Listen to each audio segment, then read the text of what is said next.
as well. And just as sort of a general for folks, we thought that given our presentation at the previous select board meeting and the intent for tonight being to allow interested folks to ask questions, that we'd keep the presentation brief and then open it up for people. That sounds perfect, Tom. Excellent.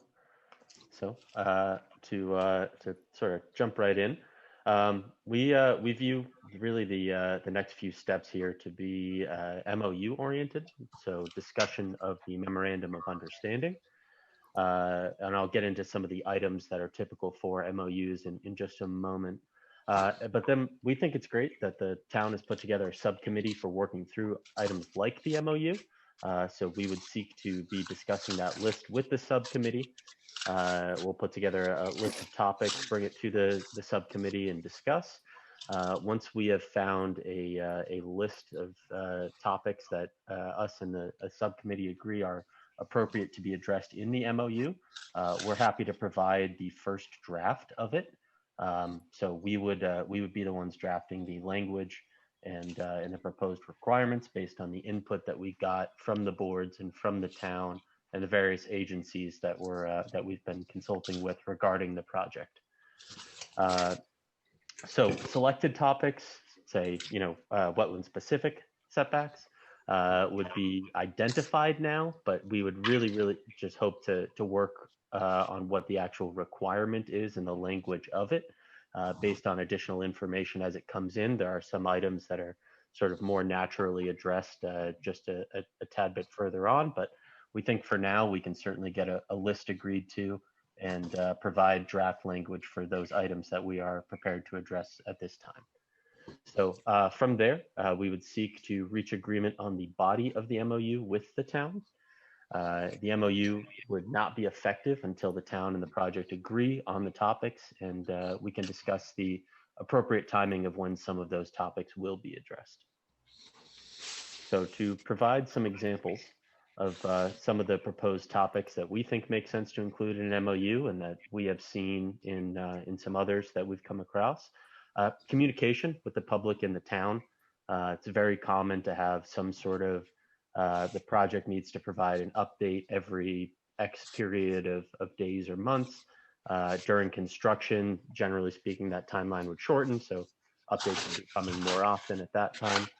And during operation, generally speaking, that timeline would expand back out as it's unlikely there will be many updates during operation. Design criteria, so there's a sort of a host of topics that fall underneath the umbrella here. Setbacks, noise, historical resources in the area of the project, lighting. Again, we don't expect lighting to be required at night. Equipment and facilities is another topic. So the standards and locations, what agreement upon electrical codes, location of substation facilities, long-term ownership of substation is something that's typically addressed in MOUs as well. Emergency response considerations, construction coordination. So not only the path that we'll be taking, but the timing of the path for construction, providing notice to folks of construction when it is to begin. Road use and responsibilities. This sort of also falls under construction coordination largely. The allowed routes, times, and obligations for repair. Operating practices, we would seek to agree with the town on appropriate hours and days where we could have an individual in there for maintenance. Largely speaking, that maintenance would be inspecting the project, doing vegetation management occasionally, though as we've mentioned in the past, our intent would be to develop a seed mix that does not require much vegetation management. Community benefits, primarily conservation considerations, site evaluation committee responsibilities. So basically recognizing that this is a project that is over the threshold of the SEC size, and also determining what role the town would like or would seek to play in the SEC process. We're happy to get into that. I know that's one of the things that we addressed at the previous meeting, is the different opportunities to intervene by the town. Liability and indemnification. Absolutely, the project will have liability insurance, the amount of which we expect to be somewhere in the neighborhood of 10 million in the aggregate. But decommissioning and restoration. So the plans and financial obligations for the project. What does decommissioning look like? What sort of bond needs to be in place and the structure of those things? Standard contract provisions, effectiveness of the agreement, how disputes will be resolved should they arise, though we wouldn't expect that they would. And we are also open to consideration of other items from the town. For study and development of the project more broadly, for those folks who are joining just to get some additional sort of information,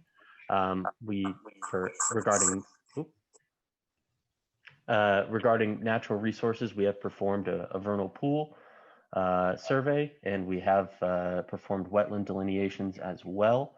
We've recently received some draft information there and should be able to provide in the near future some updated layouts based on that, and also awaiting some soil survey information that is being performed actually this week and a few of the upcoming weeks. So we are continuing to information gather at the site. We've also begun and initiated consultation with various state agencies regarding rare plants, animals, and habitat assessment. Chris, I know that in the past you had mentioned that the Conservation Commission has some additional information regarding habitat. As part of the MOU topic discussions that I sort of mentioned earlier, we think that it would be really helpful if during that process we could get some input from the town. That's one of those areas where if the town has information in addition to what the state could provide, that would be really helpful for us. Okay. Thank you. Yeah. When required, we would also perform species-specific surveys. There are some projects that have had to perform various, bat surveys or particular species was identified on site, and it was sort of studies focused on things like habitat and how the project can sort of best manage staying away from and protecting those. Cultural and historic resources, we have begun consultation here as well. It starts out with a database review and then consultation with the Division of Historic Resources and phase 1A and B, archaeological assessments. We have performed phase 1As, working through some of the phase 1B stuff in the near future. Engineering, there's a whole host of topics in addition to the items listed here. Geotechnical surveys, stormwater management plan would be developed as well. Decommissioning and restoration plans, as we discussed, would be an MOU topic that we would hope to work out with the town. The visual effect and noise analysis, I've mentioned this in the past, but we don't expect really anything in the way of visual or noise impacts from this project. Emergency response and fire safety plan would be another MOU item. And economic impact analysis and greenhouse gas analysis are typical of projects that appear before the SEC to give folks a better idea of those types of impacts, both in the area and more broadly. This is the layout for the project for those folks who have not been able to view it or attend the previous meeting. At this time, you'll see a note that the layout's to be updated based on delineated wetlands. The preliminary layout is based on a field screening of wetlands. Again, in order to sort of finalize those wetland delineations, there's soil survey information that needs to be considered and a whole host of field investigations as well. To orient folks on what it is that they're looking at, just to move sort of quickly here, the red outlined areas are the parcels upon which the project is intended to be sited. The dashed line areas are projected panel areas. Worth noting that each dash is not intended to represent an individual solar panel. The darker blue panel areas are the sort of originally proposed and discussed project that we had sort of presented publicly on in 2019. The lighter blue dashed areas are the newly incorporated pieces of land. The sort of gray hashed area is the point of interconnection, which will be a substation. And the yellow diagonally striped areas are the construction laydown areas. the lines sort of running northwest to southeast are the proposed transmission, or the transmission lines that we're proposing to interconnect to. And just to help people out on that map there, the little white portion just to the east of the southern, that is what everybody here knows as Copart. Yes. And I should also point out the Hopkinton Web, thank you, Dave. The Hopkinton Webster town line is right about here. If folks are able to see my mouse icon, and the town line between Webster and Boscawen is in this area. I'm happy to come back to the layout during Q&A if folks would like. So some of the consultation items that I spoke to earlier, we would really intend to consult with the appropriate boards here in town. I really just applaud the town on forming the solar subcommittee and getting moving very quickly on that. That's fantastic, and we're really looking forward to working with those folks. From the looks of what I saw on the website, it appears to be a really great and thoughtful group, and a lot of folks who have sort of been engaging on this for a long time. Some of the other stakeholders we've discussed in the past, there are various conservation groups that we've met with, including TNC, Five Rivers Conservation Trust, for the more sort of local group. And we also intend to work with local recreational groups like the Snowmobile Club. It will be easier for us to determine appropriate paths for continued snowmobile access. But I just want to make it clear to folks that we do not intend to cut off access for those types of activities. Sort of a list of agencies that we'll be consulting with as well: Natural Heritage Bureau, Fish and Game, DHR, DES, U.S. Army Corps of Engineers should a 401 permit be required, and the Site Evaluation Committee, which a whole host of agencies contribute to, as well as the town is welcome to be involved, and we would appreciate their involvement in the process with the SEC. Here is my contact information. So we have my email here, the project's email address as well. You can reach us at either. The phone number here, you may notice, has changed from a previous. It was my cell phone. This is our office line, which at this time also redirects to my cell phone. So it's essentially the same thing, but just sort of waving my arms and flagging it for folks. But we wanted to really give folks a chance to get into some of the Q&A. So apologies for being long-winded and going longer than I should have.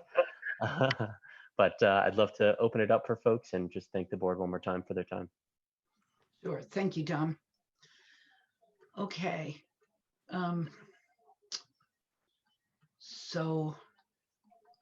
Yeah, I think it's good to lay this out. There was a question, Dom, that we just got about the wetland. You know, where are the wetlands on this? So could you discuss that? Yeah, so this map, as you'll see, doesn't show wetlands at this time. We didn't want to put out a version of the layout that showed wetlands that were not finalized, and then come back at a later date with a form of layout that showed either panel areas located on something that had previously been shown as wetland in a layout, or sort of vice versa. We want to make sure that the information that we're presenting is as accurate as it can be. So, you know, there are some wetland areas that I'm aware of, certainly under this transmission line here. There are some wet areas. There's, I believe, a stream that runs through this area, and also some wetland areas in this parts of the project, though the exact borders of which will be determined based on the finalized wetland delineation. So I get the additional context to that is, as Dom mentioned, the soil survey work is ongoing, expected to be completed soon. And the results of the soil survey are one of the factors used to determine the appropriate recommendation for the final location of the wetlands. And so the wetland delineation report will not be final until we have that additional site-specific soil survey work. For context, the wetlands were delineated by TRC However, the soil survey is going to be performed by GZA, which is the same firm that is quite familiar with Webster and worked with the town on the overlay district regarding wetlands. Good. Russ, I can't see people if they are raising their hands or whatever. Maybe we can stop sharing for a moment and get back to, oh, I see one. Isabel, Yes, I have a question. Am I unmuted? you Yes. are. Okay, it's Isabel with the Webster Conservation Commission. I think it's important to be able to see the wetlands laid out on your map as part of our consideration of the impact of this. Yeah. So how quickly can we get that? Mike, you may be able to better speak to timing of when we're going to be able to sort of have that and present that information after completion of the soil surveys and incorporating that into the wetland delineation report. But absolutely, we understand that there are some items, and I think it's actually one of the things that I addressed in MOU topics as something that makes sense to be addressed sort of moving forward once we have the appropriate information with which to do that. I guess I'd say that we expect the field soil survey work hopefully to be done within the next 2 to 3 weeks.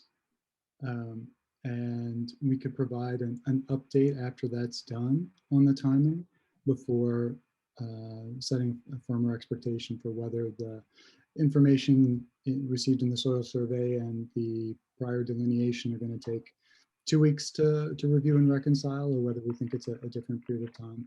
So if that would be okay, I propose that we give you an update on the timing once we have the soil survey information back in the next few weeks. I think that that's fine. I think, we had talked about at least one other public hearing on this.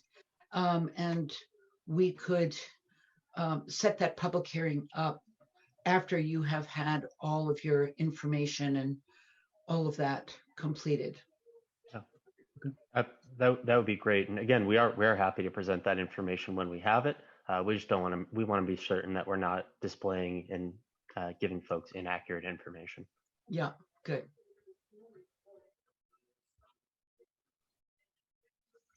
Yes. Hi, Betsy Janeway. I'm a landowner on Deer Meadow Brook and a member of the Conservation Commission. And I have spent a lot of time over there along the brook, and it is significant wildlife habitat. And I want to state, though, first, that I'm very much in favor of solar energy and have panels on our barn. But I am opposed to the destruction of forest land. Forests protect the purity of our water, our aquifers, and they help to lessen the effects of climate change.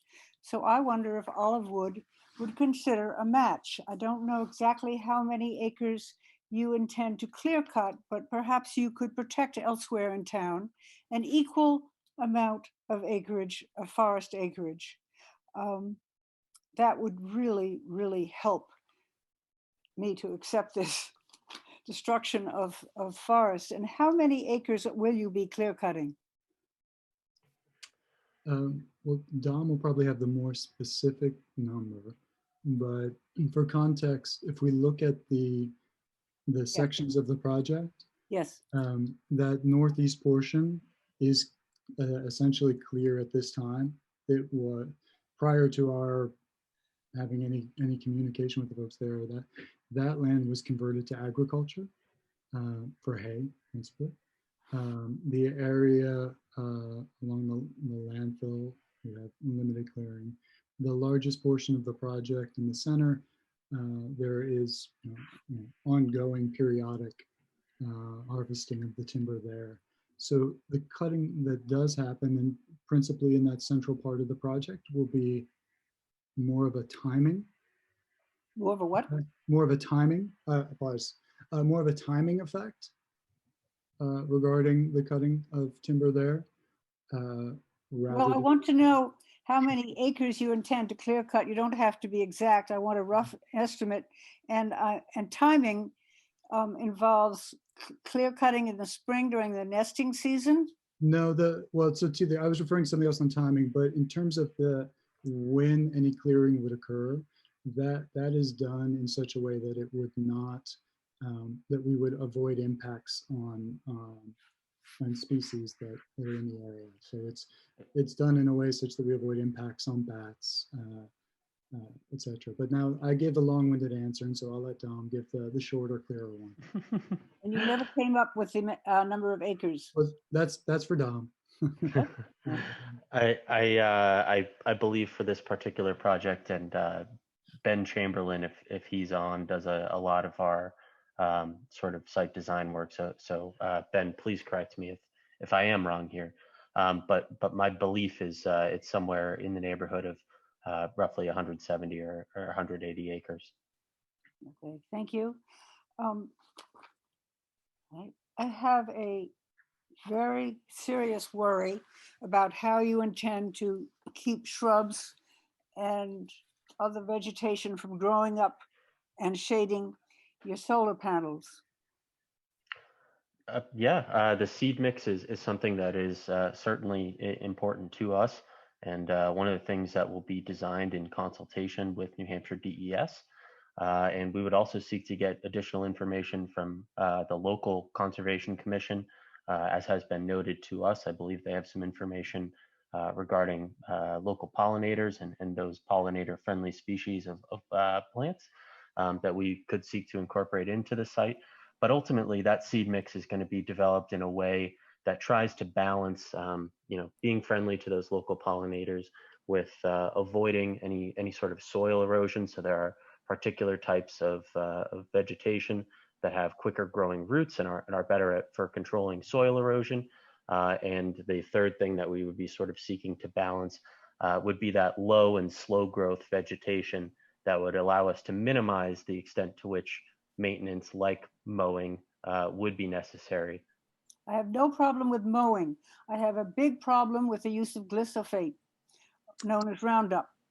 And it would get right. I think there's an aquifer, right, Chris? Right. That's right. Mhm. And I don't want Roundup or glyphosate used anywhere in our town. That makes perfect sense as a concern, and Yes. we would expect that restrictions on herbicides, fungicides, insecticides, that would be one of the topics that we can include in the MOU. We understand that the project is over an aquifer, and the project will be designed to not increase, essentially to not increase runoff, as well as to make sure that nothing harmful is being put down. Good, thank you. And lighting at night? So no lighting in the panel area at night. The only place where there may be some lighting is in the substation itself, which Dom is pointing to now, and is well screened from anyone. And But no lighting in the panel area. I also believe that light particularly is motion sensor. So it's not something that would be on all the time, but would be there for security reasons. Good. I see a hand. Yeah, I do see some hands, but before we get to that, in the chat we have Mike Arpino from Mutton Road. If he wants to speak up, that's okay. I'll let him do that. Otherwise, I will read his questions for you. All right. I don't know if I'm unmuted or not here. Yeah, we can hear you now. What? I was wondering what the benefit to the town is. Yeah, absolutely. The project will provide significant benefit to the town through the pilot agreement, which is something that we had agreed upon in November of 2019. That was prior to some of the information that caused us to seek to expand. And that pilot agreement did consider an expansion or increase in capacity of the project. But the benefit to the town via the pilot agreement would be starting at 204,000 in year one of Can folks hear me okay? Yes. I can hear you. Oh, Yeah. sorry. I heard oh no, and I wasn't sure if that was me getting cut off. Apologies, but it would be starting at $204,000 in year one of operation of the project, and that would escalate at 2.5% annually for the remaining 39 potential years of the project's life. And Dom, I believe that's just the pilot. That's before considering the incremental revenue to the town from the lease. Yes, that is before the incremental revenue from the lease as well.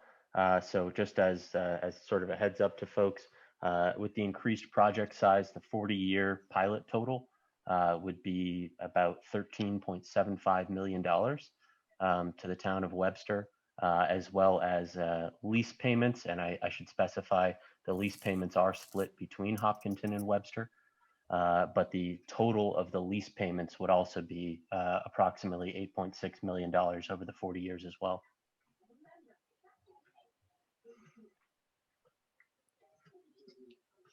Mike, do you want to ask anything more? Well, yeah, that answers that part of the question. The other is the impacts. I'm sure our planning commission is fully aware of impacts. The long-term plans, parks, hunting preserves, the effects on like Central Park in New York. I mean, if they put up a solar array, we wouldn't have Central Park in New York. I mean, there are long-term effects here where, you're setting a precedent for using land. So it's not just, some old scrub brush that's being covered with a solar panel. I mean, it's setting up a precedent for long-term use. I know in a lot of cases, the cell towers are made to look like pine trees to try and camouflage, hide them, to mitigate some of the effects. I haven't seen anything being done with solar panels. Have anybody heard of anything being done to try and mitigate that effect from the panels? Dom, maybe you could talk about screening as well as the visual assessment. Yeah, so we have had a preliminary visual assessment performed for this particular site by Terrence J. Dewan and Associates, a landscape architecture firm that has extensive experience in the Northeast and New Hampshire with determining eventual visual impacts of various types of development, solar included. Those folks performed a preliminary analysis, and based on topography and existing vegetation, the project really isn't expected to be visible from really anywhere outside of sort of panel areas in the immediately sort of adjacent area. There may be some small windows with visibility, notably when folks are on this very, very small section of Deer Meadow Road. There's an opening in the field where they may see some panel, but largely speaking, the existing vegetation and topography of the site, this being a particularly flat area of New Hampshire, we don't expect the project to have visual impacts. Another, I guess this is my turn on the short version. Instead of making something look like a tree, for the most part, the project will be hidden by real trees. Yeah, from the road, it's going to look essentially the same as it does right now. But the intent, I think, on a lot of these nowadays is to make them multi-use. So you're going to have snowmobile trails, bicycle trails, hiking trails, rather than turn it into an isolated prison or a desert and fence it off. So again, you have impacts to people that are going to use it. So at the moment, but for the transfer station site, it is on private land, and we would seek to coordinate in ways to maintain access where there's been access in the past. But it's not removing a park or something of that nature, that example that you gave. There would be a fence around the panel area, but around the panel areas and substation areas only, not around the entirety of the parcels, just around those portions of it that are used. Can you give us an idea then, Mike, what percentage of the entire 175 acres or more is fenced? Well, I think it's maybe backing up the total kind of parcel area involved in this. Dom, do you have the total parcel area handy? Give me just one moment. Apologies. Sure. So Dom will pull that up, but that there are the total parcels that this is a part of is far larger than what we're talking about, and so we would be developing a portion of those included parcels. I didn't get that, Mike. I'm sorry. Can you say that again? So that there's the acres that we would have within the fence line, but then there would also be significant land outside the respective Okay. fenced areas as well. Mhm. So And how big is the parcel that has already been cleared over on the Concord line? The parcel that has been cleared on the Concord line is roughly 97 acres, I want to say. 97 or 98, I believe. That was cleared sometime between 2017 and 2019. Right. Yeah, we should be making it clear. I think Mike mentioned this earlier, but that was before we had any discussions with that landowner regarding the project or had met them. Right. The total parcel size, I wanted to have the exact number. I don't have it handy. I believe it's in the neighborhood of about 600 total acres between all of the participating parcels. yeah, Let's double so check. I've actually got your pamphlet up here, and it's what you listed was that it was going to use approximately 265 acres total, with parcels totaling approximately 614 acres. Yeah. 600. Thank you, David. Wait, you go from 180 to 265 to how much? The 180 that they referenced earlier was for what would need to be cut, I believe, not Yes. not the total project size. Yes. Okay. 265, or is it more? It would be, right now, it is projected to be about 265 acres being utilized for the project. The Yeah. 600 number refers to if you were to measure the area of the parcels that we are operating on. Thank you. You're welcome. And apologies for any lack of clarity previously. And just to help you touch on something, we had another question while you were explaining that, which was, will this all be fenced in and access blocked to the public? And I'll phrase that with additional color question of my own. How would you manage the combination of fenced and blocked access and things such as the snowmobile trails? Sure. So yeah, the panel areas themselves do need to be fenced for both security and insurance reasons. But in terms of allowing continued access, and maybe I can zoom in a bit here, we are complying with setbacks in terms of from property edges as well. So there will be still areas along the edges, as well as, again, we're using roughly 260 of 614 acres. So the sort of rest of that land, to the extent that landowners want to allow, can continue to be used for recreation of various kinds. The exact location of any sort of redirected snowmobile trail is something that we would seek to work out as we finalize the layout. Again, we want to be sensitive towards things like wetland resources and habitats of species. So I couldn't tell you exactly where any redirected trails would be at this time, but our intent is not to cut off access. Would you just run your cursor down the length of the Deer Meadow Brook for me, please? Thank you. That's what I thought. Okay. You're welcome. Okay. Thank you. So that previous question was from Vicky Meyer. And the next question, I believe, is Isabel. I know she's been talking, so I'll just let her ask them. Oh, I just typed them. Let me see. I have two questions. One is, as I understand it, this project is a lot bigger than the original proposal. So is this current larger project set in stone? Or, I mean, must it be this big for whatever practical reason or other reasons you might discuss? Or is it possible that the dimensions can change? That's question one.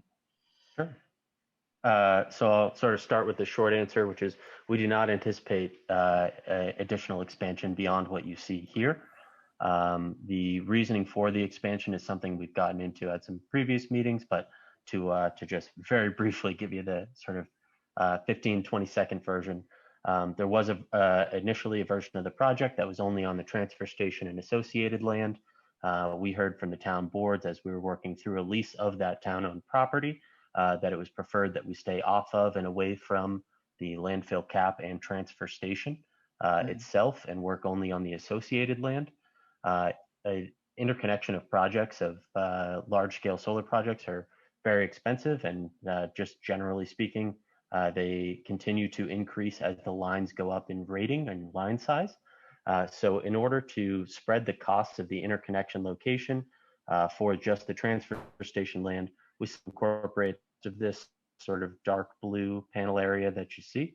And then as we got further along in the interconnection process, we learned that the then planned project size, 35 watts, was going to be more than this line would be handle, given some complexity in the way that Eversource and Unitil's systems interacted further down the line, which is something that only comes as you continue to move through the interconnection process, that those utilities begin speaking with one another. So at that time, we sought to expand the project a little bit further and seek a new interconnection point. The one that we identified is the 230 kV line that you see here. As I mentioned earlier, as you go up in line rating and size, the cost to interconnect goes up significantly. So in order to continue to keep the project viable and realize those benefits that we had been spending the past few years discussing with the town of Webster, we sought to spread the cost of that interconnection increase over more megawatts. Alternative way to say is that if we made the project smaller, the power that it produced would end up being more expensive because there are a lot of fixed costs that fewer units of electricity would have to pay for. And so the likelihood of the project being built would decline as it got smaller. Okay, thank you. Here's my second question. Betsy had asked a question earlier about how much of the land you'll be clear cutting, and I think you said something around 175 acres. And she asked if you would consider providing some compensation for that by protecting a comparable amount of acreage somewhere else in the town. And I don't think you answered that. Yeah, I think that's a really interesting topic for us to explore, and that's not at all meant as a no or a diversion. It'd be interesting to learn more about, are there particular areas of conservation interest within the town? I think there's a lot more to it that we'd like to get some information from you on before making it a more concrete commitment. I think it would do wonders for Olive Wood's reputation, Michael. Well, I think it'd be as an environmentally sensitive organization. Sure. We just would like to explore a little bit more of the specifics of some of the ideas behind it before making a blanket response, to make sure it's something that we have the ability to follow through on. Of course. Fair enough. So I'll interject before adding the next question with, would it be fair to characterize you and the solar project as willing to help offset or mitigate this in some manner? Yes. Okay, thank you. Of course, specifics to be discussed, and I'm sure the Conservation Commission will weigh in heavily on that in the future. Moving on to the next question, which was presented by Kim Coulter. We live a half mile from a proposed project. What might this project do to valuations of properties, and how might this affect the tax base? It is not expected to impact the value of surrounding properties, and I actually do believe that is part of the SEC process. It's one of the considerations. It's not anticipated to affect.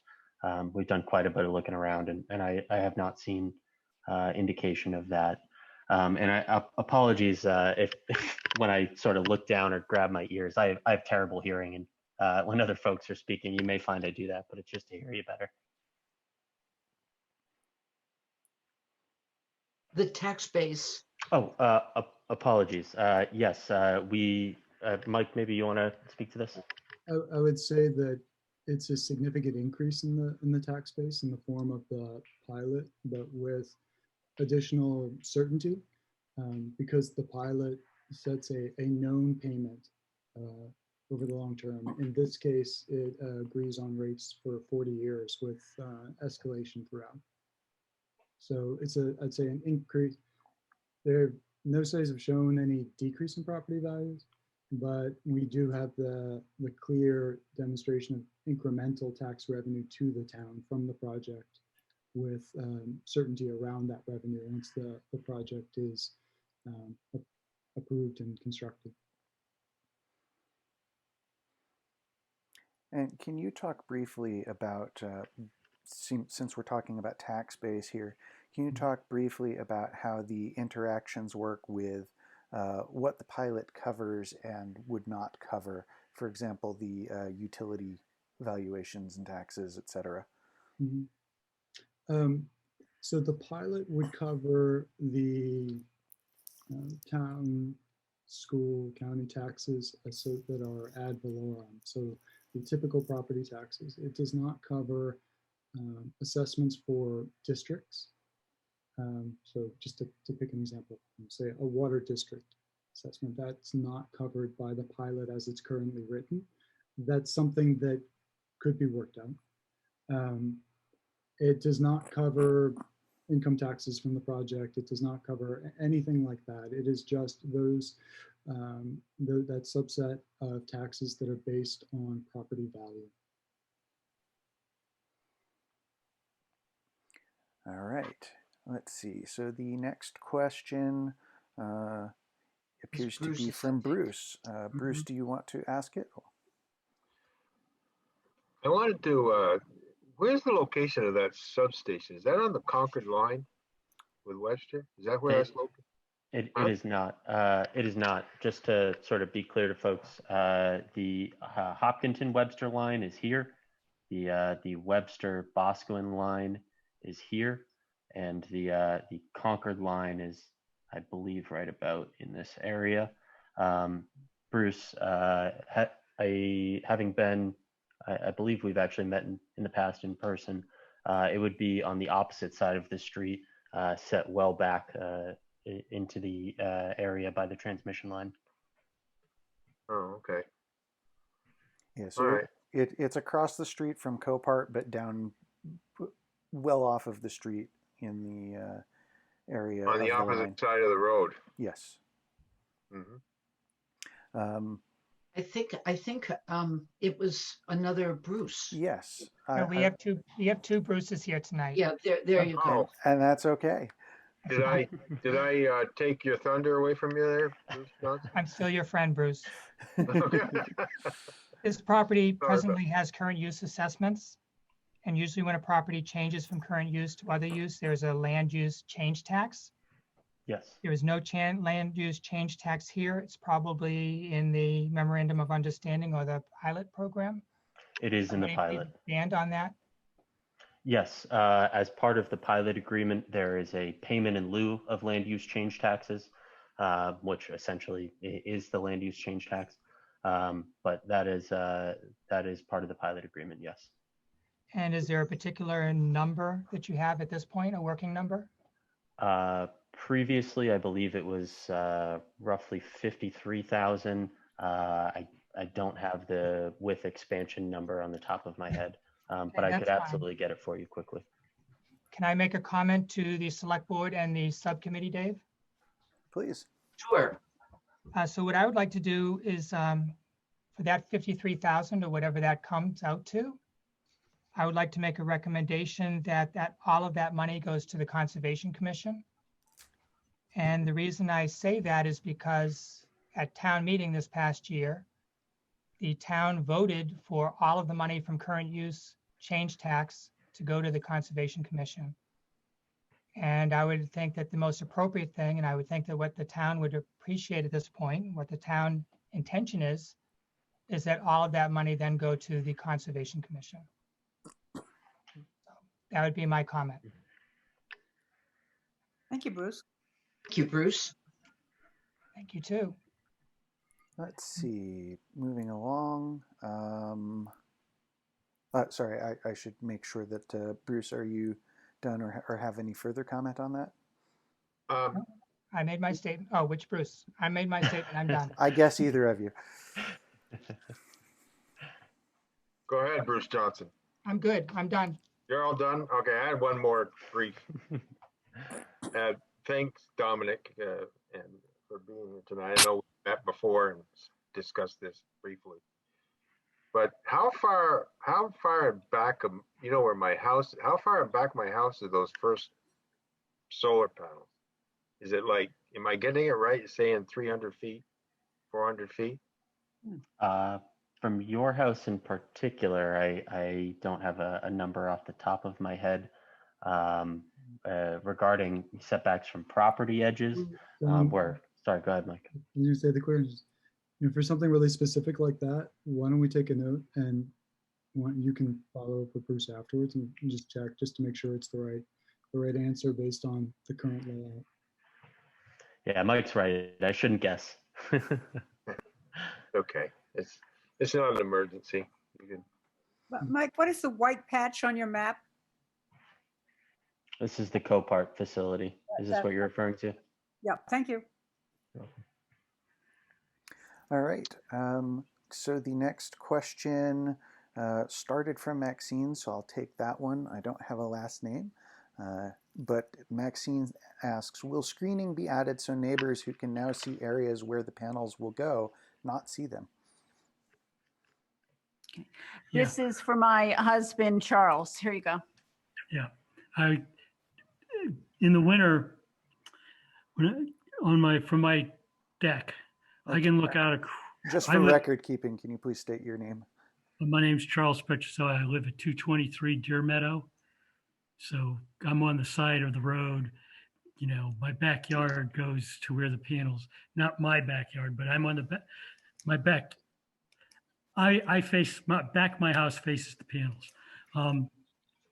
For my deck, I can see through my neighbor's field, and then there's a stand of trees. And in the winter, I notice I can see the field that used to be, I guess, the gravel pit that John Little filled in. It's sort of, there's nothing, you can just, you can see it because the snow stands out between the trees. It's a real thin stand of trees. So if I can see that and you put panels there, I'll see the panels. And I was just wondering, you know, like you got these guys, you know, when you say there's going to be landscaping screening put in, even though there's trees there, would that be added to, you know, some kind of bushes or something, so we won't notice the panels? Yes. Well, so what we'll do is come up with a plan for planting evergreen trees. Mm-hmm. Create a border in that area to create screening. Yeah, the area it's the uppermost set of panels in the. Well, one of the parts of this. So Dom mentioned something about visual assessment, and what those landscape architects do. It's actually a mix of going in, taking pictures, considering landscaping, but then also doing like a computer simulation. So we'll create images that will show, here's what it looks like now, here's what it would look like with panels, and with the screening. Right. Okay. So when they come do their survey, will they be in my backyard, I hope? You know, we're gonna have quite a number of positions, and maybe we can follow up with you afterwards to get an understanding, just to confirm, you know, your positioning and some of the other positions that we're looking at, to see how we're addressing this. I mean, it impacts me and my neighbors and I. My neighbors and I will be impacted. Actually, my neighbor whose property actually runs along that would see it. Yeah. So there would be screening that we would put in, but we'll we'll make sure that we, Dom, to make a note that let's make sure that we can get back in touch with some kind of particular, well, I guess maybe this brings us back to another topic, which is that the time that we've spent knocking on doors and things like that is different in the current circumstances. So we'll come up with another way to spend some time sharing some more information with you and getting some more information from you so that we can address that concern. But the long and short, there will be screening. Thank you. Thank you. All right, so the next question that we have, and I do see a hand raised, but I'm trying to go through the questions here, is from Vicky Meyer. Who benefits from the energy that will be produced? And will it be kept in New Hampshire or will it be going to other states? Goes to the grid. We are seeking at this time to keep the power in the state of New Hampshire. It's our preference. At this time, there's not really an easy way to do that with the state, but we are exploring options. Among those are things like large groups of manufacturers, to the extent communities aggregate to an amount of load that would match. But at this time, we've supported efforts at the New Hampshire State House for a clean energy RFP, like some of our neighbors have done, neighboring states, I should specify. But Mike, if you'd like to speak any further to that, please. I think you covered the main ideas. I'll just repeat you. And I will put a note out there that the Energy Commission the Energy Committee in Webster is tasked with looking at things such as community and aggregate power. And so we are hoping to, as the project gets further along and we have more information as a committee as well, to be able to start those discussions with the solar project here. But obviously nothing is set in stone from our standpoint. We want everything to make sense for the town, and that's our primary goal there. Thank you, Dave. Let's see here. Tim Coulter, I think. Yes. Who I believe Dan Coulter's hand is raised, so I'm going to guess that he's going to ask those questions.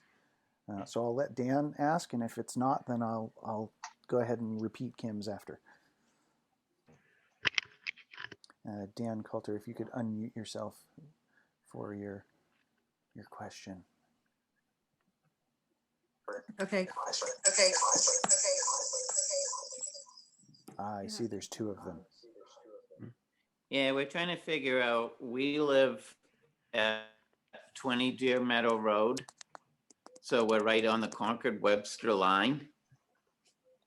Mm-hmm. And we are trying to figure out, where are you getting access to your substation? And is the panels are marked out behind your substation part of Hurley? Or do you have, are you abutters to them? So you broke up a little bit, but I'll read from your written question for them for clarification, which is how close is the proposed site to the Horizon Holdings property, and how will access be gained to those solar panels and the proposed project and substation? Mm-hmm. The parcel you just mentioned is one of the participating parcels. It is the furthest east parcel that you can see in that preliminary layout. And Please point. Don is moving the cursor at it right now, if you can see that. Yeah, the furthest northeast parcel there. Yeah, I see the cursor. So that's the parcel you were just. So is that the land that they just, is that the 90 acres that they just cleared?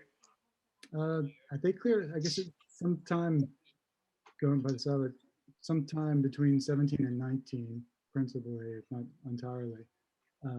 But that land is part of this. It is part of their land then? Correct. Yes. Yes. Because they just cleared 90 acres out there within the last year or so. Mhm.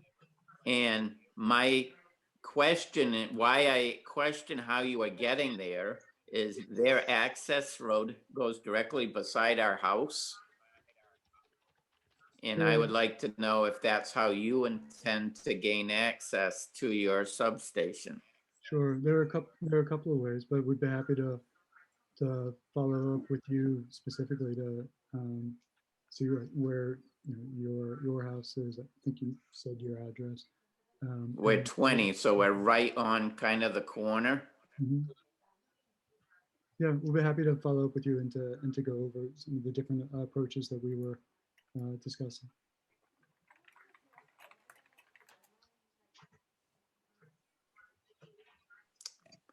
So you're not going to gain access from Coparts about what Coparts is, or are you going to gain access more down at the Concord line?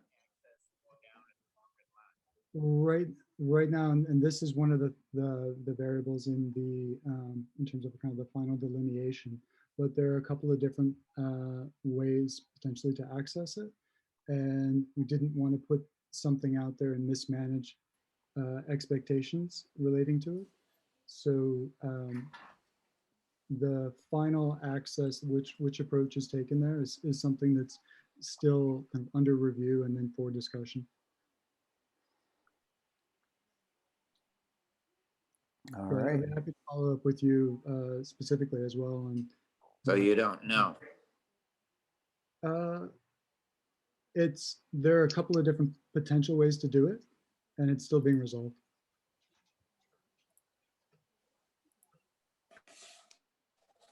I'm sorry, you're breaking up. I can't quite understand what you're saying. Oh, is that you're saying me or? So Yes. You were breaking up. Who is speaking right now? Kim Coulter. Oh, okay. So, okay. There are a couple of different ways that we have been evaluating getting to the substation, and it may be that the line bringing the power is actually taking a different path than the access by road, and so that is one of those final pieces that's getting reviewed at this time. all right. And so I want to keep the questions going. Obviously, Coulters, please follow up with either them directly or through the town admin. We can send questions on as well. Dominic just put his contact information right there on the screen for you. And they can talk about rights of ways and other ways that they can help you out to make sure this works. So we've got a question from Katie King. How will the southwest site be connected to the northeast site via transmission lines or other sorts? Would there be new lines crossing Deer Meadow Road, and how would you do that? I slightly edited the question. Well, so this, I'd say that's related to the question that the Coulters just asked, and the line is expected to be buried for the most part. There may be portions that we would potentially, if going through, would seek to put it above ground if that would avoid a wetland impact. But if it is going to go along an existing right of way, then it would likely be buried. And do you have any details as to the area you're expecting that for as of yet, or not yet? Yes, but I think that we should probably resolve that before putting it out as a maybe. Okay. Okay. There have been, I'm going to interject here before we continue with public questions. There have been several maybes and more details coming soon for a lot of this project as we've gone on, and of course that's expected. But do you have an idea when we will see, obviously not the very final, but what's intended to be pretty close to final for overall layout and engineering design sort of look? Mhm. I would expect it to be large in terms of the layout and the revisions from that. Largely they're on the layout, incorporating wetland information and storm management. Mike, could you speak up a little bit? I'm sorry, I think I'm putting my hands between my face and the mic because it's on different side. So I would expect that the wetland information, that once we have that, we will be able to provide the 50%, 70% level designs, which is higher than it sounds. Substantially the layout that we would propose for the project, and that wetland information would be finalized after getting the soil survey and then consulting with the town on an agreement regarding our approach to some of those wetlands. I also just brought up back for folks just sort of a summary of a development schedule. We are looking at a 2022 or 2023 construction of this project. So at this time, we are still working through a number of items, like a couple of the things that were addressed. But I just think it's important to remind folks that we are just trying to work through this process as quickly and as responsibly and safely as possible here. And that means gathering as much information as possible. So we do apologize for any maybe or soons that we're giving, but just want to remind folks that we are talking about a longer horizon for this project. Right, and I guess that's another piece of context, that for this meeting regarding MOU process, it was started out as kind of two initial objectives. One, to create an opportunity for folks within the town who may have additional information that they think we should consider or that we may not otherwise be aware of, to bring in that information and to bring in the input from the town and members of the community, as well as a way of providing additional information about the project to others, working through those elements of the MOU that are independent of items that will come with the soil survey and some of the other remaining field work. Right, and I noticed that Kim Coulter is now moving normally, so hopefully any connection issues have been resolved there. I just want to give her an opportunity to speak more if she wanted to.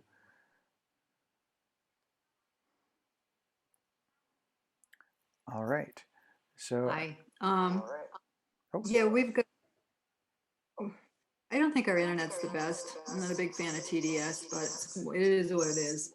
I was having a great difficulty hearing any answers to our questions. They were very muted and drawn out. So I don't know who might contact regarding all of these questions. All right. We'll follow up with you directly. Yeah, so the contact that you see on the screen now or through our town admin, either one will be able to get you in contact with the people you need. All right. After living through the whole Copart debacle several years ago and not wanting to have another fiasco down this end of the town, I really have a lot of questions, and it's more one-on-one rather than this Zoom thing. So I will suggest that it would be helpful for you all if only one of you connects into the Zoom meeting, because your feedback is because you're both talking and hearing at the same time.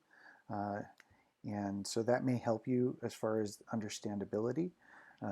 But certainly Dom there will be happy to talk to you, and as the chair of the solar subcommittee to do some of the research and be going into the MOU process as well with them. please feel free to contact me as well, or again, through the town admin at webster-nh.gov is the easiest way to reach everybody. And we would absolutely love to talk with you, come take a look at stuff, and make sure that your concerns are noted in all of this. And I would Very just good. add, and Kim, I chair the select board. I would just add that, Dom has offered really broad access to himself. And he's very good to talk to, very easy to talk to. And so I would say that you should make him your first stop, because he's the guy that really has all the answers regarding this. Thank you, Okay. Chris. That's very kind. All right, very Well, good. I believe in you, Dom. Thank you. Okay, let's move ahead here. Sue Roth has a question. Sue, do you want to say it? Sure. Earlier tonight, somebody mentioned that the Planning Commission, I think they said, would be reviewing this. And I just wanted to clarify that typically for a commercial use of the land like this, a non-residential solar system would go to the ZBA, Zoning Board of Adjustment, for an exception, and then come to the Planning Board for a site plan review. Because of the size of this project, that is all handled by the New Hampshire Site Evaluation Committee, which is a state agency. In lieu of that, we're going to focus the Planning Board and the Select Board, the Conservation Commission, on working on the Memorandum of Understanding, the MOU. And in that regard, I think it would be real helpful to have a detailed plat or a site plan, so to speak, available to us. Typically, we'd see the boundaries more clearly. This map is just kind of hard to work with. I know it's a work in progress, but it's hard to see the buffers, and people are asking questions about the setbacks from their property and that sort of thing. And wetlands, if we're able to comment on that intelligently, we really need to have a better map. Yes, and part of that is that we're essentially starting, like as you said, the SEC does the permitting for a project of this scale, and the MOU is a way for towns to provide their input and to create binding obligations on the project. And it's that we're starting that MOU process early enough to make sure that we can really get the most input rather than waiting until late in the process to seek input. So if it seems like there are some things that we're saying, well, that's pending an additional study, that's because we're trying to have the coordination beginning as early as possible. Okay, thank you. I had another question was, since the majority of the land involved is now in private ownership, I guess I don't understand the relationship of who's going to be maintaining the sites and the fences or the buffers or other things that might be created by this project. Yeah, maintenance of the site. Or do you all do that, or excuse me? Go ahead. Apologies for interjecting there. I thought you had finished. My apologies. The maintenance would be an obligation for the project. That is something that we would handle. Regarding buffers and things of those items would be something that you typically see addressed in something like an MOU. Okay, thank you. You're welcome. Lori Wiltshire, are you still out there? I am here. Okay. Would you like to ask your question? Sure. Many other questions have been answered, but this is one I was thinking about since we are very close to this project. It's right in our backyard, essentially. So I was thinking that the company obviously benefits from this, the town benefits from this, but we're the most closely impacted by what's going on here. Is there some benefit to the abutters with this? Do we get a discount for our electricity? Well, in terms of specific discount for the electricity, I don't have an answer for that one per se. But why don't we Donna would just take a look at where your home is and understand how it relates to the project.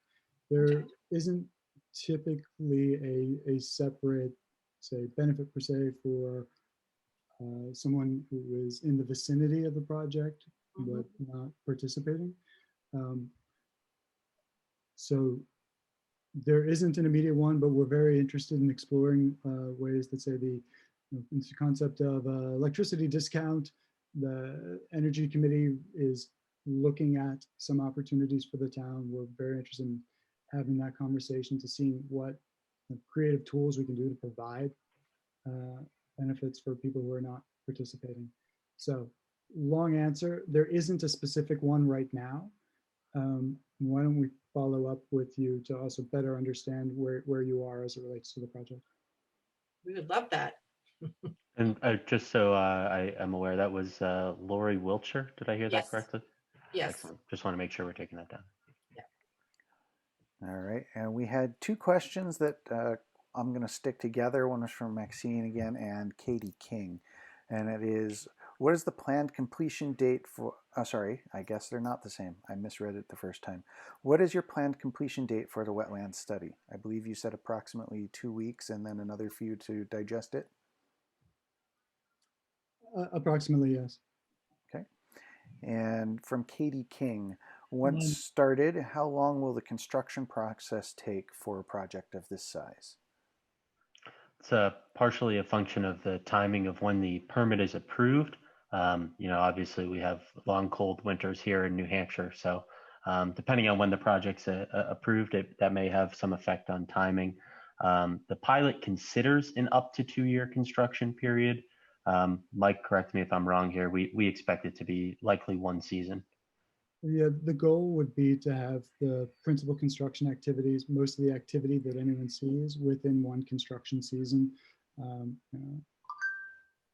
between the 2 winters. But waving our arms and long, cold winters here in New Hampshire, so that may be slightly affected by weather. All right. How would you find the vernal pools? It's all frozen snow out there. Good luck with that. The vernal pool studies have to be performed, or the surveys have to be performed only in specific times of the year. And so those have already been completed.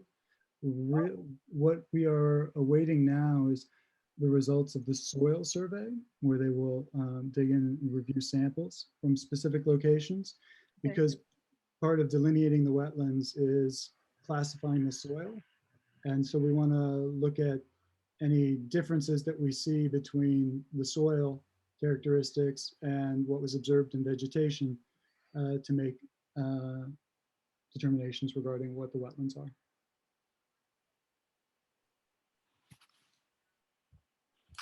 Okay, we've reached the end of the questions that have been typed out. Is there anybody else that would like to ask another question? We're getting to the end of our, well, we're beyond the end of our hour. It's so wonderful that so many of you have shown up. So anybody else have a question? Roy, would you like to ask? Android. Question, if everything's approved, your access to go in there, you're gonna be coming down Deer Meadow Road, okay? Your equipment cannot come through Concord because it's closed to through trucking. We're gonna be putting the bridge in, clothespin bridge. Boy. What I'm talking about is the route. What's, the equipment you're gonna be bringing in to do this, okay? Have you looked at the roads? Is this, maybe I'm jumping ahead on this, but we have to look at access later on how you're gonna get your stuff in there. Yeah, absolutely. That's something that we're going to coordinate very closely with the town on during the MOU process. So Dave, as chair of the solar subcommittee, I know there's a number of other folks, Sue Relt from Planning Board, Greg Fournier, who are on that subcommittee as well. We'll be working directly with those folks on the appropriate path for construction vehicles to get to the site in that particular area of town. We are aware of what you're referring to regarding the route through Concord and the issues that arose for the Copart facility with relation to those. So we would seek to work directly with the town on what that appropriate route is. And once the route was determined, also working with the town on appropriate timing of traffic, times of day, that type of item as well. So that will be worked out and will be made clear well before construction begins. Okay, another question. The property where all the solar panel, everything that's in red, is Olivewood gonna own that land, or is it gonna be leased from the current owners? It is a mix of lease and purchase options. with those Okay, folks. on your land that you purchase at the end of the 40 years, when the solar panels die, what's gonna happen to that land? Have you looked at thinking about replanting in the area, making a park for the town and stuff? A decommissioning plan is another thing that would be both part of the MOU and the SEC process. We would work out items like what decommissioning activities would actually be entailed as part of that plan, as well as the funding necessary for the bonds in order to, at the project's expense, decommission the project at the end of its useful life. So that's just another item that we will be getting to as part of the MOU process, but is not fully determined as of yet. Okay, I know I was jumping ahead 40 years. I'm not going to be around to see the park, but okay, Here's thank you. hoping you are. No. So I guess I'll interject before going to the other questions that have shown up. The 40 years is, of course, with options for pilot, but there's also, I believe, an option in everything to continue on beyond that. Correct me if I'm wrong there, but is that true? And B, would you normally expect to either update a facility with, say, newer technology at some point down the line, or would you expect more to have it kind of go and then end? Like, what is the normal consideration or expectation? Mm-hmm. So the technology continues to get better, and the hope would be that there would be an opportunity to replace with newer technology over time. But if it would require potentially an additional, depending on what that was, that may or may not require another set of approvals in the future. And it would also be kind of parcel specific. So for instance, if a parcel is leased, then we wouldn't have rights beyond the term of the lease. And so that would be, again, be subject to agreement on that. So the useful life, when we think about the equipment, we'll plan on a 35 to 40-year life for a given set of equipment with normal replacement and maintenance of components of it along the way. But hopefully the site could be a good neighbor beyond that time period. Okay. And so the next question, I think I will actually address the start of, which is from Vicky Meyer. And is, when is the next public meeting, and can any public join the committees? Obviously, we have multiple different kinds of committees, boards, commissions in town. Most of them are always happy to have members. You can definitely always show up as a public and participate in that manner with questions or comments at specific times there. For the next public meeting, I don't have a specific next public hearing date where we will be talking with Olivewood here like this again. But I will point out that the next solar project subcommittee meeting is going to be on December 22nd, and that will be taking back information from the Conservation Commission, the Planning Board, and so on and so forth. So if you are interested in any of those specific aspects, also check out those individual boards or commissions and their meetings, because they will be starting to talk about this and how they intend to participate with input for the MOU. So any of those will be more than happy to have you attend them. And so hopefully that answers all of your question on that. We will have a future public hearing here with Olivewood again. Don't have a date for that as of yet. So next question from Katie King. Will the fences surround wetlands or cross them?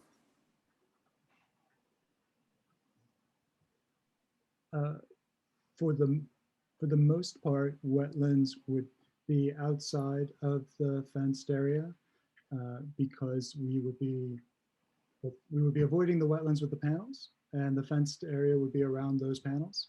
So typically, any wetland would be away from the fencing. There may be some spots where they're an exception, but Dom, do you have any better color on that? No, I think that it's a good point. We would expect no, but there may be some in some small cases. And the second question from Katie King there is, will Olivewood Energy try to keep any of the existing walking trails that are on the land? Or will you maybe more be expecting to make new ones so the land can continue to be used and loved in that manner? Yeah, something that's important to us is to allow continued access for recreation of a number of different kinds, snowmobiles, walking trails. Yeah, our intent would be for that access to continue. Whether it changes in some way in terms of what it looks like or the exact path, we'll sort of determine moving forward, but our intent is for it to continue.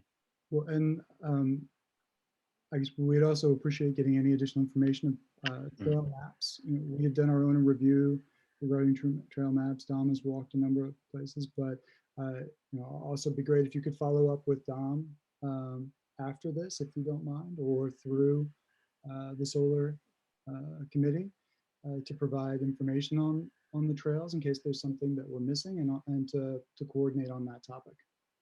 Yeah, I just to add briefly, if anyone has any information of any kind that they think would be helpful in consideration and design of the project, whether that be walking or snowmobile trails, any types of items like that, or even, we're looking for from the Conservation Commission some additional information on species and habitat. To the extent folks have information that they think it would be helpful for us to have, or that we should be considering in addition to what we already are, we're happy to look at that stuff. So please reach out. And again, happy to flash my contact information again for folks. Please reach out anytime. A comment from, I believe it's Barbara Corliss. Distributing the map that Sue Roth asked for earlier would be helpful to make it easier for them to identify the trails that are desired. And I agree, and they've said that that will be coming soon. Yes.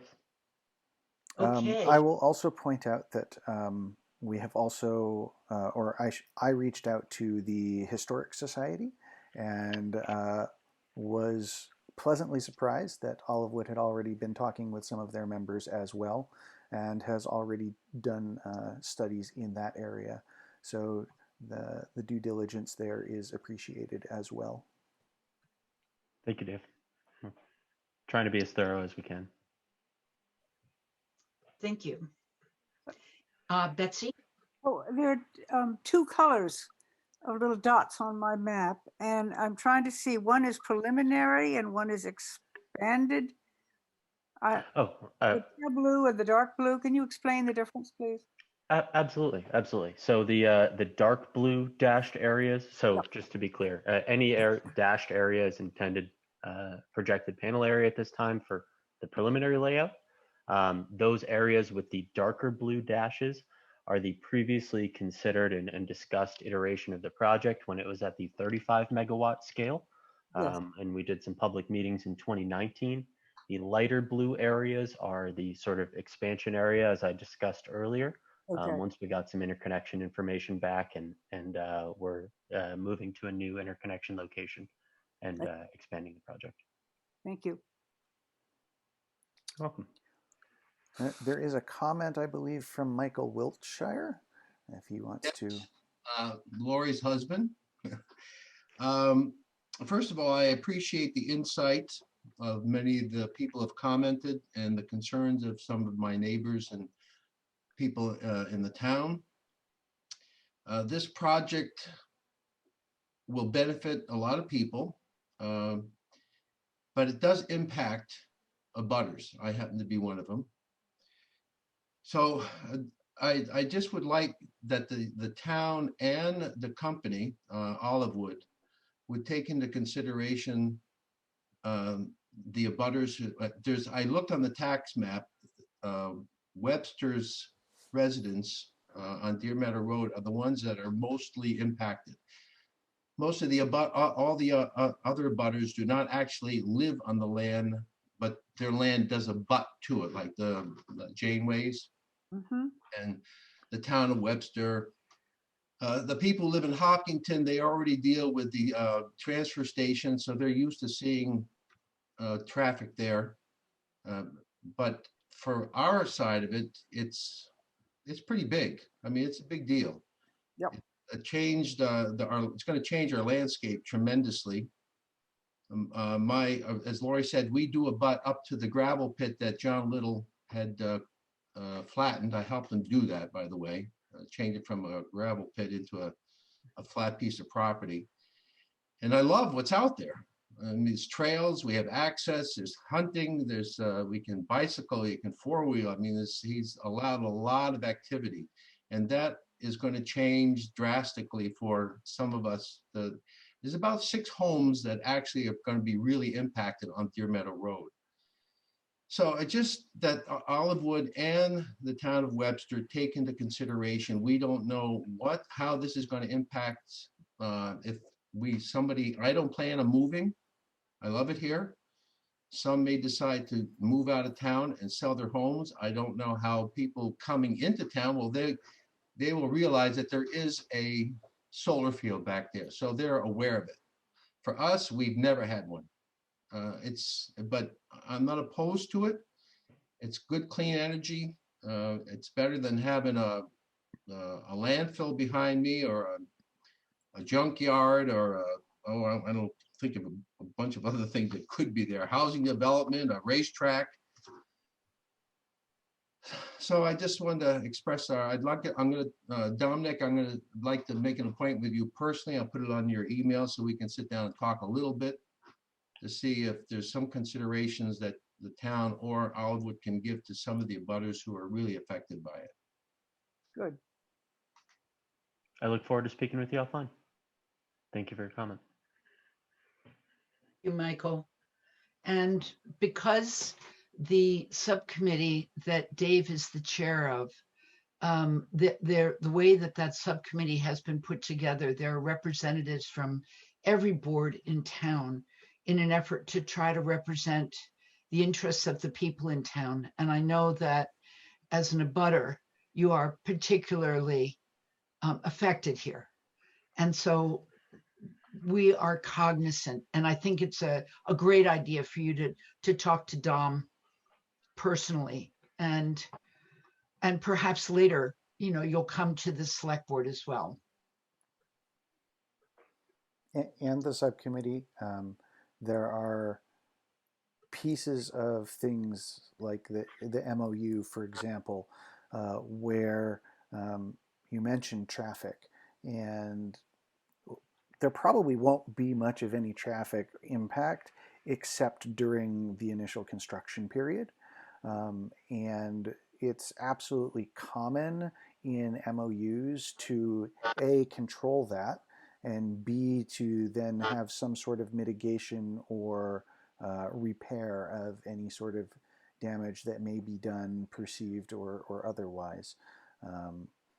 And so those are processes that we will definitely be looking into to try and help the immediate abutters.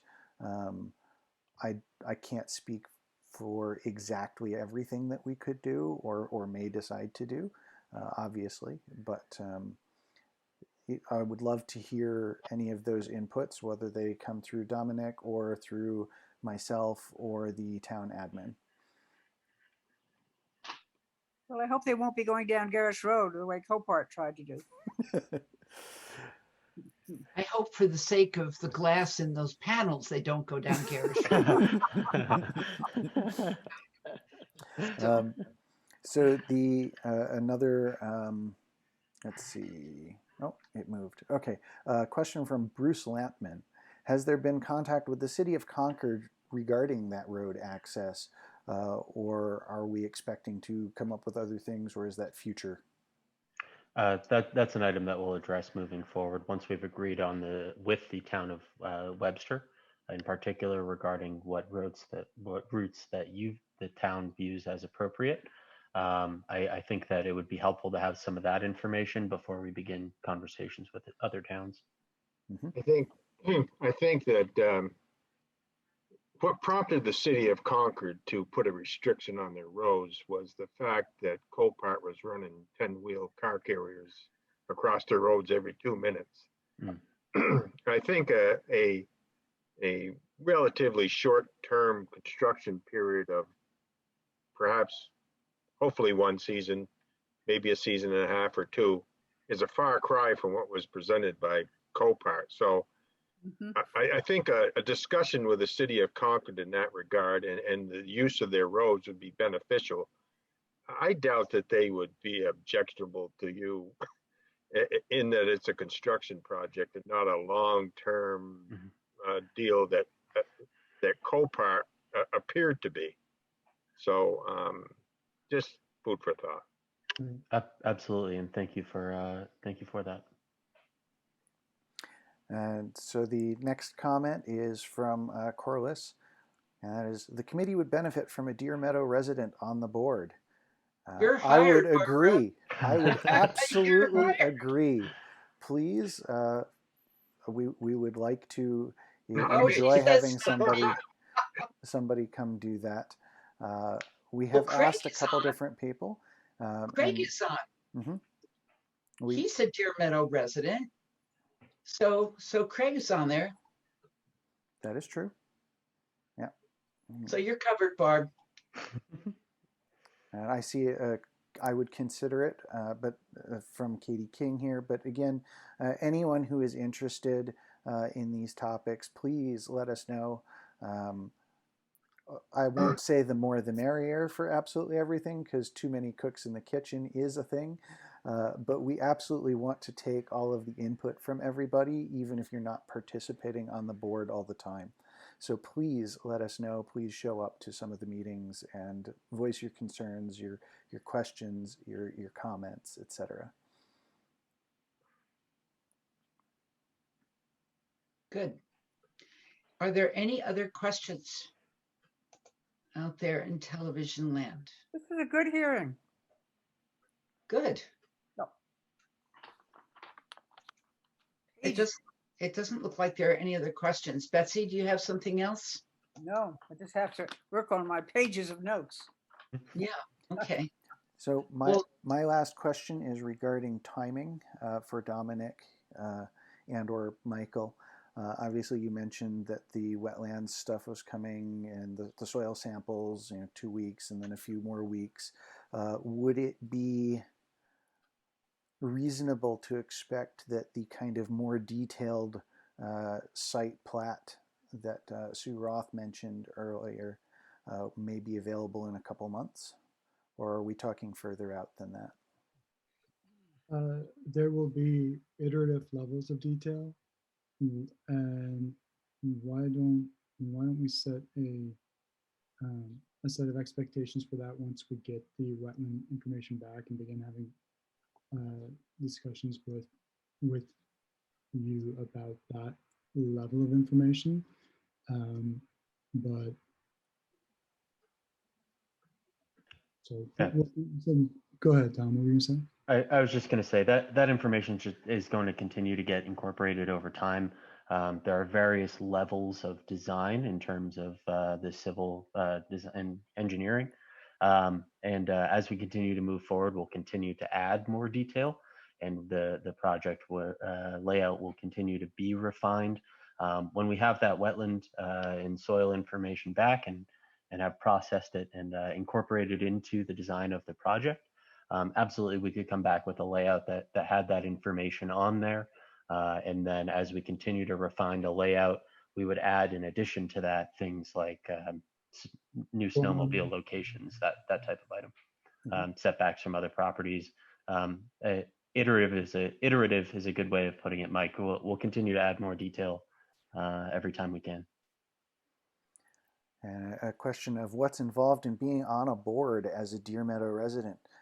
It depends on which board. If you are talking about the subcommittee, the solar subcommittee specifically, or if you're talking about the Conservation Commission or the Planning Board, they all have different specifications and expectations. The normal Conservation Commission and Planning Board, etc., typically meet once a month and then go over details specific to their boards or commissions.